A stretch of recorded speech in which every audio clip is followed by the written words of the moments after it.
For years, women disappeared in Albuquerque, New Mexico quietly, one by one. They came from the edges of society.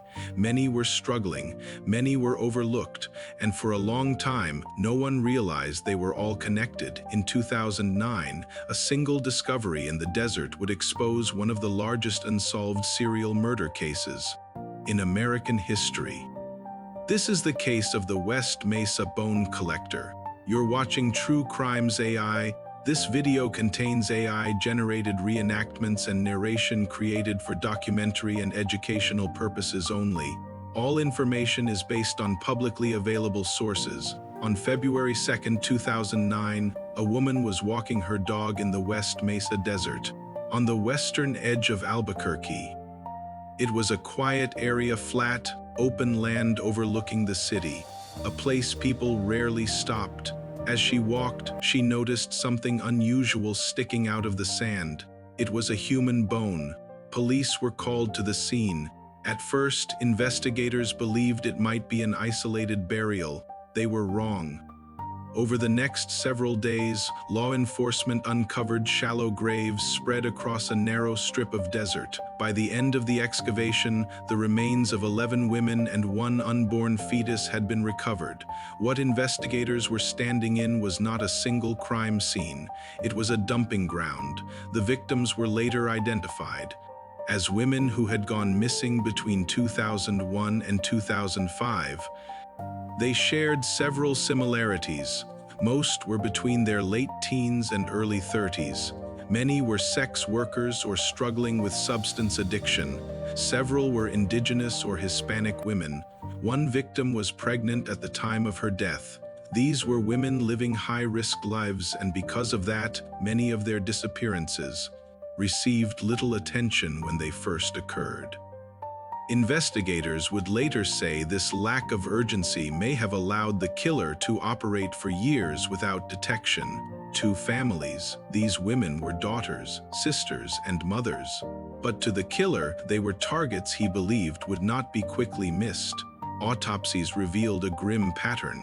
Most victims had died from blunt force, trauma, or strangulation. There were no gunshot wounds, no stab wounds. This suggested the killer used close, personal methods, attacks that required physical control and proximity. Due to advanced decomposition, investigators were limited in what they could determine. No restraints were recovered. No clear forensic links between the victims were found. But one thing was clear: these were homicides repeated, intentional and methodical. As investigators examined the site, a disturbing picture began to emerge. The killer appeared to target women he believed were vulnerable, use a vehicle to transport victims, and return repeatedly to the same burial area. He buried bodies in shallow graves and seemed to stop killing suddenly around 2005. The consistency of the burial location stood out. This wasn't random. The killer knew the land. He felt comfortable there, and he believed the desert would keep his secrets. For years, it did. Attention soon turned to Lorenzo Montoya. Montoya was a convicted sex offender who lived near the West Mesa burial site. Key details raised concern: a documented history of violence against women, property located close to where the bodies were found, and a deep familiarity with the area. In 2006, Montoya was killed by a woman who claimed she acted in self-defense after he allegedly kidnapped and assaulted her. To many investigators, Montoya seemed like a strong suspect, but there was a problem. No physical evidence directly linked him to the West Mesa murders. He was never charged, and officially, the case remained open. Over the years, authorities explored numerous possibilities. They looked into other known serial offenders in the Southwest, as well as truck drivers and transients passing through Albuquerque. They even investigated individuals connected socially to some of the victims. The investigation faced major challenges: severe decomposition of the remains, evidence lost to time and the environment, long gaps between the murders and their discovery, and limited DNA results. Despite advancements in forensic science, no suspect has been conclusively tied to the killings. The trail repeatedly went cold. The discovery shook Albuquerque. It also sparked difficult conversations about how missing persons are treated, especially those from marginalized communities. Families of the victims publicly criticized law enforcement for not acting sooner when the women disappeared. Advocacy groups pushed for changes in how missing adults are reported and investigated, arguing that lifestyle should never determine urgency. The case became a symbol of how silence and neglect can allow violence to continue, unchecked. As of today, no one has been charged.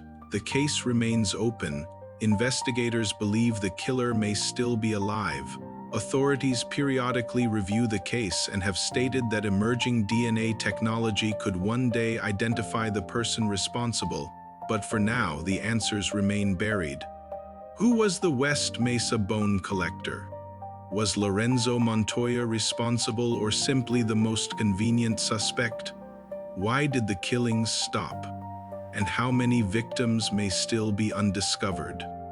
The West Mesa murders are a reminder that some of the most dangerous crimes happen in plain sight, hidden not by complexity, but by indifference. If you enjoyed watching this documentary, don't forget to like and subscribe to stay updated on new real cases, covered with care and respect, here on True Crimes AI.